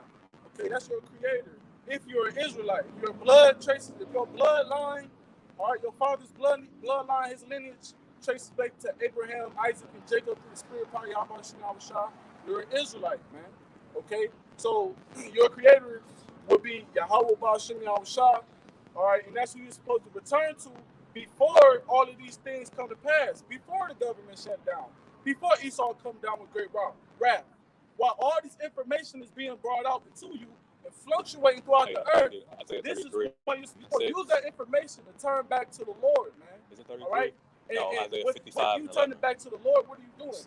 You're forsaking your own self. You're forsaking your own flesh and your lust and desires, man. Lord, the years draw nigh when thou shalt say, I have no pleasure in them. Right, because it's going to be a great multitude of so-called Negroes, Latinos, Seminole Native Indians that's going to be rejected by the Heavenly Father, man. All right, and a lot of those people are going to be people who know they're Israelites, man. You know what I'm saying? Whether they were of the fold or whether they were, you know what I'm saying, just bugged out, wherever the situation even knows, because that's why the scriptures say that this word must be preached throughout the whole four corners, so that there's no excuse. All right. So you're supposed to take this word and this doctrine and apply it while you can before the evil days draw nigh. Hey, can the brother get this precept real quick? This is Isaiah 55 and 6. It says, seek ye the Lord while he may be found. Call ye upon him while he is near. You got it out. Seek ye the Lord. This is the time to seek the Lord. I had a dream. You got to speak up too. My cousin had a dream that her room was on fire. She heard a voice saying, go to where the secret's at. Hold over there.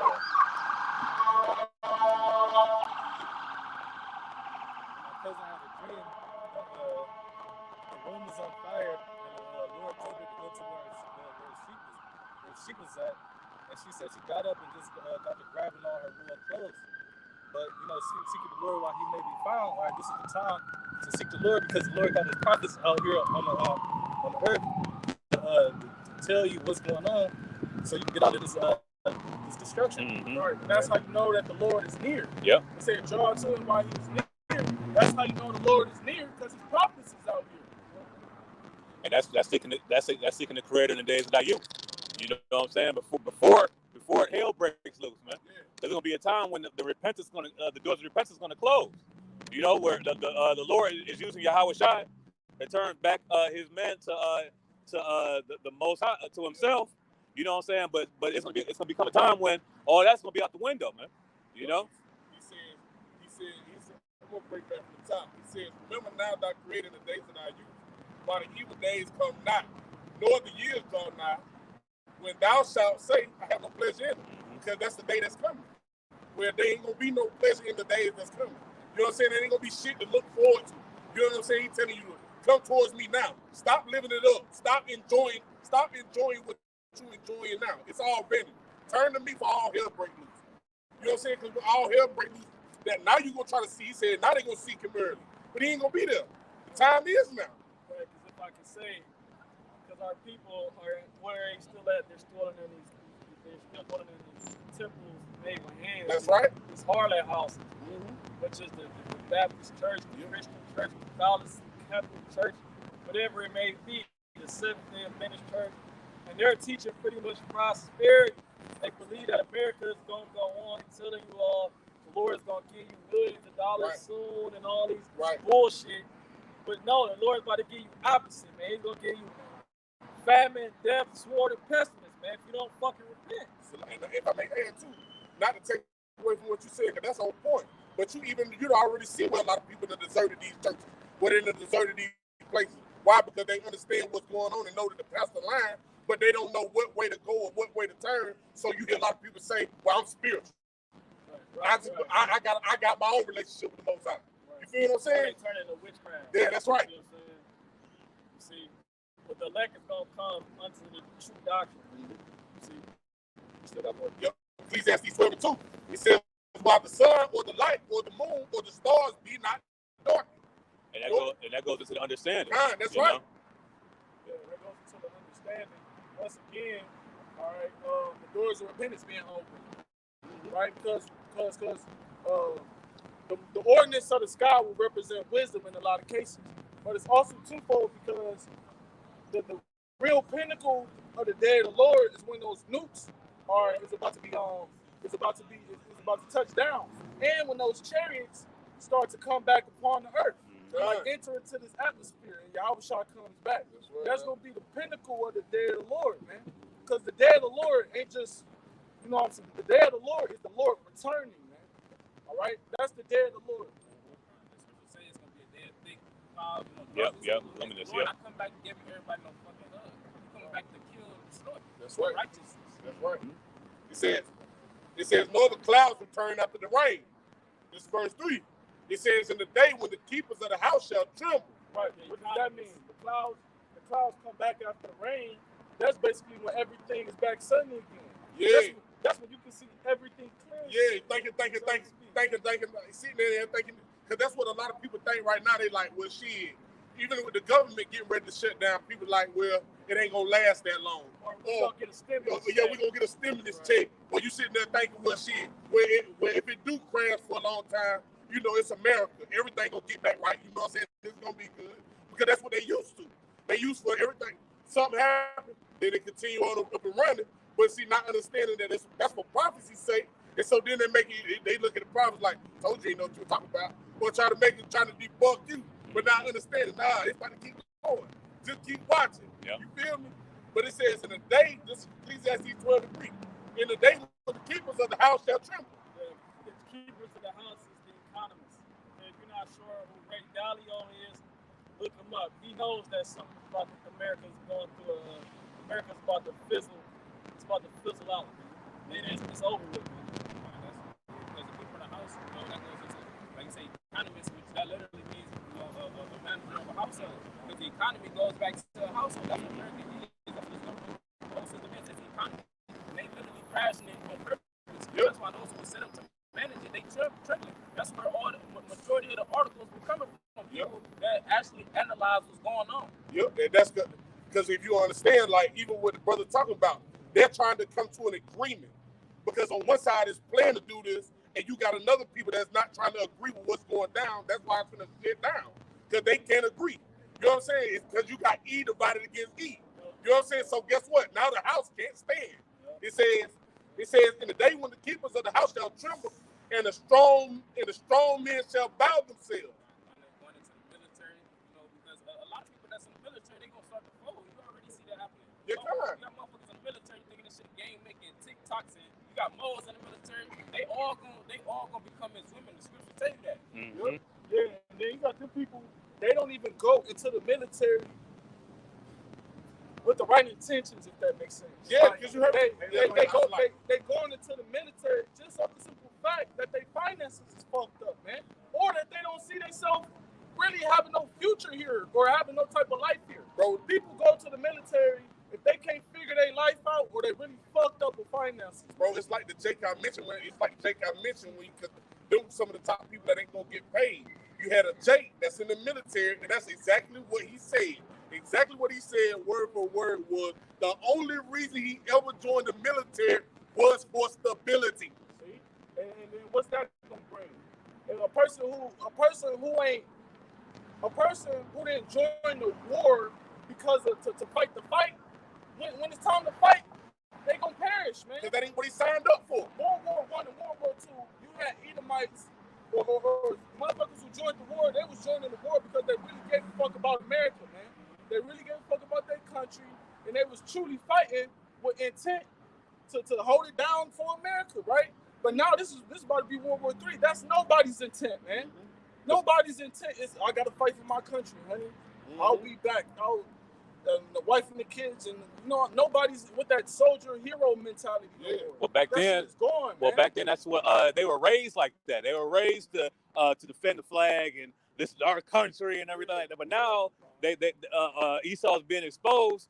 Now the people that's in the military, like, man, what am I fighting for, man? Exactly. You know what I'm saying? Am I fighting for freedom, or am I fighting for business interests that have nothing to do with me? You know what I'm saying? And so it's so cold how this shit set up, how he got this fucking system set up. Because these motherfuckers, these sports, right? NBA, football, I know firsthand. These motherfuckers, they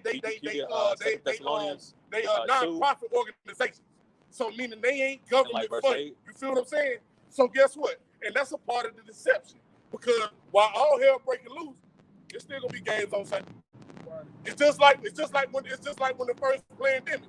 They didn't have people in those arenas because of what was going around. But the game was still playing. Yeah. You feel what I'm saying? They still gave you something to do, something to look toward. So guess what? It keep you in the back of your mind like, oh yeah, everything good. They still out there doing X, Y, and Z. Oh, we good. Straight. Well, it's called it's called bread and circus. It's the same thing that the Roman Empire did when they were putting to raise the morale of the people. They put the money into the gladiator games. Yep. You know. They also really gave them like bread.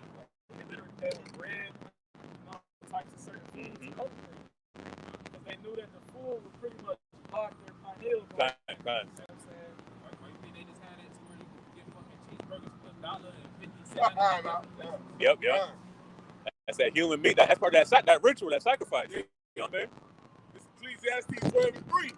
It says, in the day when the keepers of the house shall tremble, and the strong men bow themselves, and the grinders cease, because they are few. A lot of motherfuckers ain't gonna have jobs. You already see that happen. Okay, when the government shut down, people about to be forced to work without pay. What's that gonna make you want to do? Not go to work.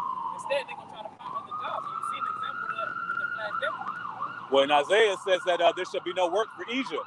You know. Yeah, real quick, you grab that real quick. Isaiah, what's it, 13, 15? 19 and 15? Yeah, come. All right, this is Isaiah chapter 19 and verse 15. Verse 14. The Lord hath mingled a perverse spirit in the midst thereof, and they have caused Egypt to err in every work thereof, as a drunken man staggereth in his vomit. Right. So the Lord sent this perverse spirit to mingle amongst America, man. All right? Because that's the landmass. When it's referring to Egypt in this chapter, it's really speaking upon America. All right? This place is spiritual Egypt and Sodom, man. And do you get perverse, Baba Kasha? Verse 15. Because if I'm not mistaken, the verse means contrary to the ways of Yahweh. Shot just like you got a whole bunch of bowls and transformers walking around, jolly go lucky. You see what I'm saying? It's the Blue Letter definition for verse H5773. The Hebrew word is iwayim. It says distorting, perverting, warping. And it says work judgment. So the Lord put the spirit on the people to the point where they don't know right from wrong. They don't know if it's their left hand or their right hand. They got their shit on the right hand or not. So they don't know whether or not it's right to be a fucking move. They don't know whether it's not it's right to have fruit without seeds. They don't know whether or not it's right for your children to be raised against you. But what does it say in Romans 1? That the Lord had given over to a reprobate mind to do those things which are not convenient. See, the Lord stripped away their understanding of basic life. You know what I'm saying? Yep. Good, man. And that's America, man. That's that perverse spirit, man. Keep on, Verse 15. Neither shall there be any work for Egypt. You see, that's the grind and ceasing, man. Because when you think of the word grind, you read throughout the scriptures about grind and mill. Take the mill and grind. Those are the type of instruments that you use to produce. You got it out. It says, neither shall there be any work for Egypt, which the head or tail, branch or rush may do. So great or small, man. It's not gonna be no work, man. And that right there lets you know that it's gonna all boil down to the MOTE. Yep. Because if ain't nobody working, how is you making money? Right. Everybody gonna work. I need to make some money. I gotta make some type of money. And what's gonna be happening with these other businesses? But everybody's not working. Their whole system and how they're doing things is gonna totally change. Everything, all these systems gonna be changing. All of this, the monitoring system, everything's gonna change. Yeah, because you got a lot of people that never recovered from the first shutdown. Yep. Right. And there's a lot of people that never recovered from the first. and they said it because they said what would be another one. And you had people who were doing live interviews on the news saying if another one happened, their business wouldn't survive. Mm-hmm. Right. And what was they doing during that time too? While mostly everybody was in their houses, they were setting up all that 5G shit. Yep. So what you think they're gonna be doing this time? They're gonna be having all these stations. It's already gonna be set up. All these C counts already gonna be set up, man. Which is a part of what the brother was talking about on the with brothers in the know, the October 4th situation. You know what I'm saying? It all ties hand in hand. But this go ahead. Because in order for these businesses to pretty much be revitalized, if they go to the bank, they're gonna get a loan. And that loan is gonna be attached with an ESG score, which means environmental, social, and governance, which pretty much means if you're not with the so-called climate change agenda, if you're not reducing carbon dioxide or the oxygen, destroying the earth or anything along with that sort, you're not gonna be able to pretty much stand on your business. And part of that ESG scores is going to be everything being digitalized, man, because that's the way to stop climate change, so to speak, man. Which climate change can be destroyed by black trees, man. And even the so-called white man wants to cut them down, man. And what was a portion of the pandemic? The first pandemic was to squeeze out the mom and pops ran businesses. Because why? Because Esau wants to have control over everything. So what does he do? He puts a squeeze on the small businesses, make them go out of business. Now everybody got to go to the big chains that they own. You know what I'm saying? Because everything is going to probably fucking 3, or I'm gonna just say 5. 5 major outputs. You're gonna have Walmart, you're gonna have Amazon, and who knows other people. You know what I'm saying? That's gonna be what it is, man. You're gonna have to go to Bill Gates. Yeah, kind of. Yep. You're going to go to Jeff Bezos if you want to get certain products. It's all going back to Edomites, man. You're going to have to go to Edomites, and that goes to the curse of Deuteronomy 28. You're going to have to go to them in the want of all things, man. When you're in bare necessities, when you don't have food, water, clothing, whatever, you're going to have to go to them devils, and best believe you're going to have that seed in you in order to get what you want. Yep. You got to decide. This back in Ecclesiastes 12 at the bottom of verse 3. It says, and the grinders cease because they are few, and those that look out of the windows be dark. Meaning the times that you used to, them times not gonna return. You're not gonna see none of that stuff again. What it becomes is what it's gonna be. It won't be no change in it. You will never have nothing to look forward to again.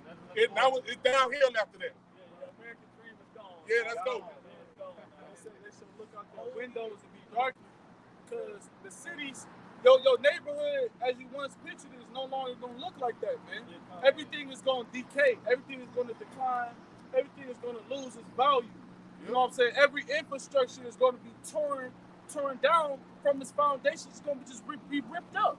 So these little nice communities where Jake lived at, where it look nice, you know what I'm saying? Or even in the hood, where you might have some shit. It may not, it's just well put together or whatever. It's just going to look worse, man. Yeah. People gonna look out their windows to see not a good scenery. It's not gonna be a good sight or a good scenery.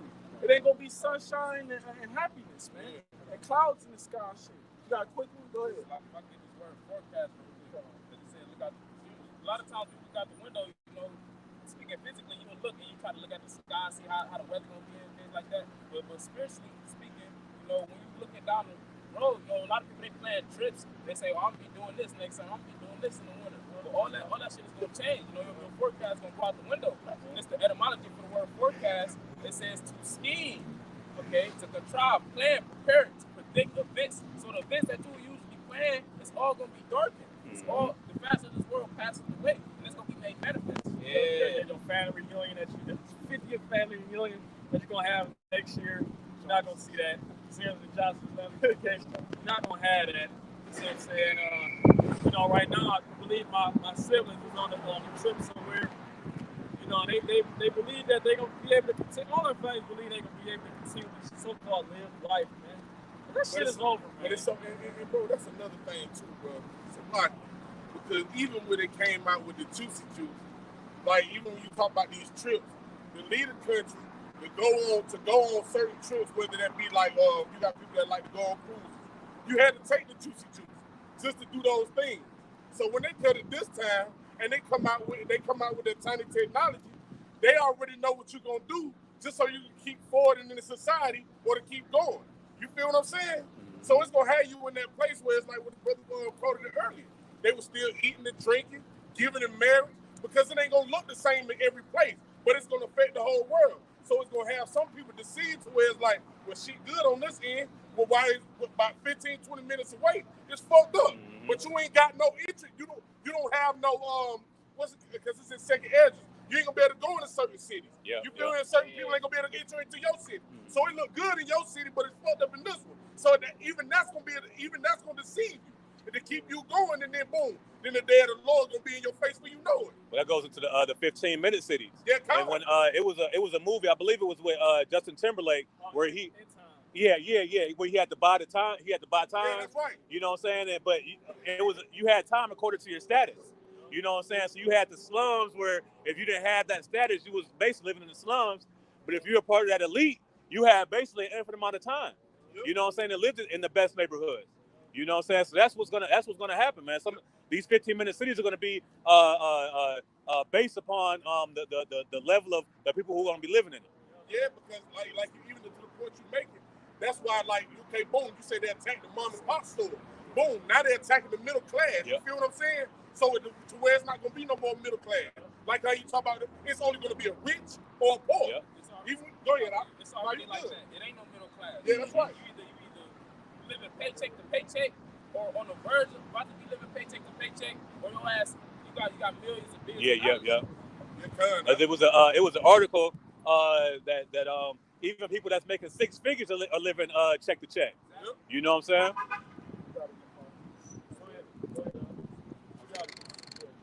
This Isaiah 24, verse 6. Therefore hath the curse devoured the earth, and they that dwell therein are desolate. All of these things that we talking about, these are going to be curses that's going to hit the earth. Because all of these things is going to plague the people, the inhabitants of the earth. So like all these things is going to plague the inhabitants of the earth, because it's going to be a thorn to their side, man. And that thorn is going to get greater and greater and greater to their chastisement into death, man. And that curse is who? Esau, Edom. He's devoured the earth. Exactly. So I'm saying, keep going on that. Read down to verse 11. It say, and they that dwelt there are desolate. Therefore the inhabitants of the earth are burned, and few men left. Right. They're going to be about America. Right. The Lord is using Esau to slowly desolate you niggas, man. Yep. You know what I'm saying? And what he's doing, he's desolating the things around you. First and foremost, he's desolating your areas, right? And then he's pushing you back. And then once he does that, he's taking away the benefits. All right. Then once he takes away your benefits, then he's literally taking away your assets and everything else that you have, man.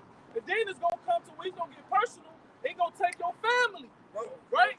And then if you already don't get see him, because if you can see him, you may think, okay, I made it. I made it out this crisis. But then guess what? The see him is a thorn in your side, man. Because that see him is just not no regular fucking implant, man. Salaki, it's not no regular thing that you insert inside of you. It's going to cause a grievous sword, man. All right? And that grievous sword is going to come through many ways, but it's going to be an actual physical sword. Turn it to cancer. Yep. Exactly. That's going to turn into cancer to you, a deadly sickness, man. An excruciating, slow, painful death, man. Okay, because you see people who got cancer now, look at their state. They die slowly and painfully and agonizing. It's an agonizing pain. It's a slow process. And that's so imagine that process, but the radiation is inside of you, man. Well, that's with so-called medicine. Now, what do you think is gonna happen when everybody's forced to take the chip, and then the hospitals are closed? Exactly. You ain't gonna be able to have the help, man. You ain't gonna be able to call 911. Even if you do have Medicare or Medicaid, and you have health insurance, that's not gonna benefit you, man. All right, you just sit up here and jump through all of these hoops, all right, to get these different benefits, right, and put yourself in all type of compromise situations to get these benefits, but you're never going to have access to it, man. Like, it made me think, because, like, people ain't consider really what's about to happen. Like, you think, like, they pushing you further and further and further into a corner. And anybody you push further and further into a corner, it's going to make you what? Want to fight your way out, or defend yourself, or try to find a way out. It made me think, even because you talk about the healthcare system, look at what happened. If you ever seen the movie John Q, he couldn't afford the shit that they was asking him to pay to save his son. So what did it do? It caused him to take over everything just to make them treat his son. You feel what I'm saying? Well, we got this thing called everything in the lesson. Yeah. That's right. I got this. This is second Ezra chapter 15 in verse 16. It says, "For there shall be sedition among men, and invading one another. They shall not regard their kings nor their princes, and the course of their actions shall stand in their power." So that shows you people gonna take matters into their own hands. They're not gonna give a fuck about the laws and the things that they people got in place. And which is what we've been going into while we've been standing out here at camp. Is that's why they're bringing these different troops from these UN nations. That's why they're bringing some of these troops home and putting them on American soil, because they know these things are getting ready to take place, and they understand that these people only gonna let you push them so far before they fight back and try to defend their damn self and take matters to their own hands. You got it out. Verse 7, Isaiah 24, verse 7, 360. verse 6, therefore have the curse devoured the earth, and they... I'm saying, because we read earlier in that chapter, to tell you how the inhabitants of the earth, they defiled the earth, roughly paraphrasing, they transgressed the laws, broken the everlasting covenant, changed the ordinances. So that's why the Lord has allowed the earth to become in a state that it's in. If who broke the covenant, it was the Israelites. Now Esau took it on, he took it to an extreme. That's the curse devouring the earth. And they that dwell therein are desolate. Therefore the inhabitants of the earth are burned, and few men left. That's what it's going to resort to, man. Right, those few men left, right? The scriptures talk about two in the field and one being taken. You know what I'm saying? So those few men that's going to be left, that's going to be a remnant. Man. A remnant that's being left for salvation. A remnant that's being left so when Yahushua come back, he can find faith on the earth. Yep. You got it out. I'm saying, not only for the nation of Israel, but you're going to have a remnant of these heathens too. They're the ones that's going to build up the kingdom after the remnant of Israel. The new wine mourneth, the vine languisheth, all the merry-hearted do sigh. Right, and that's the state of everybody right now. Why? Because the wicked is ruling. As our brothers always delicately put it, Proverbs 29:2. When the righteous are in authority, the people rejoice. But when the wicked therefore, the people mourn. Right? Paraphrasing. So that's the reason why the new wine languishes. That's why everybody is in that dragging their feet, their head down to the ground, man. Why nobody has no type of confidence and self-esteem? Why there's no type of virtues or morals in this place? Proverbs. And if I can say that new wine, so pretty much talking about Esau's philosophy. See what I'm saying? This man's way is not the way. His ways lead unto death. That's right. And this is that's the curse. And go back to the curse to fall in the earth, man. This man's way is not it, man. Well, it says in Isaiah 14 that when this man is taken out, the whole earth is quiet in that rest. You know, so he's the author of all this chaos that's going on. The hammer of the earth. The mirth of tabrets ceaseth, the noise of them that rejoice endeth, the joy of the heart ceaseth. Right, all that festivities and your holidays, all that shit's going out the fucking window, man.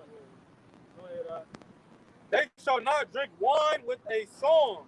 Strong drink shall be bitter to them that drink it. Hey, well, what does it say? Like the brothers reading in Ecclesiastes 12. But it says that the daughters of music shall be brought low. All the fun, all the dancing, the clubbing, all that's about to shut down, man. The scriptures talk about how wine maketh the heart merry. Yep. You know what I'm saying? And how basically that's a numbing agent. And people are gonna be trying to find different numbing agents for this pain, and it's not gonna work. And another thing too, you know what I'm saying? People are gonna be trying to find comfort and different doctrines, man. And that's not going to work. People who was once others gonna be trying to find comfort in this truth again, and that's not going to work. Yep. Why? Because the scriptures say not everybody who say Lord, Lord shall basically enter into the kingdom, man. You know, not everybody who know they're Israelite is gonna be saved on that charity. So you're gonna have a lot of people trying to come back into the doctrine, come back into the fold again, and it's not going to happen. It's not going to work. The Lord has rejected you. You know what I'm saying? Keep going on. The city of confusion is broken down. Every house is shut up that no man may come in. And this is the place of confusion, man. All right? This is the epitome of confusion. Yeah. You know, a brother was just in Nahum. You read Nahum, the scriptures talk about how the noisy ass place. You know what I'm saying? The laws confuse you here. The terminology, Esau's words confuse you here. The genderism of this place confuses you here. The sexuality of this place confuses you here. The witchcraft, everything is confusing here, man. The entertainment is confusing. The food is confusing. Everything has been taken from its natural course. And that's why everything is so confusing and out of whack. Because shit is not in its natural course. You can bring that verse back real quick, Art? Yep. The city of confusion is broken down. Every house is shut up that no man may come in. And that's what the brother Kazak was going into. Where no man, you're not gonna, a man shall desire to go into a city and not be able. Okay, that's in the form of martial law. That's in the form of the what's it called? Where you have a specific time you got to be in the house. Curfew, yeah, the water. You're gonna have curfews.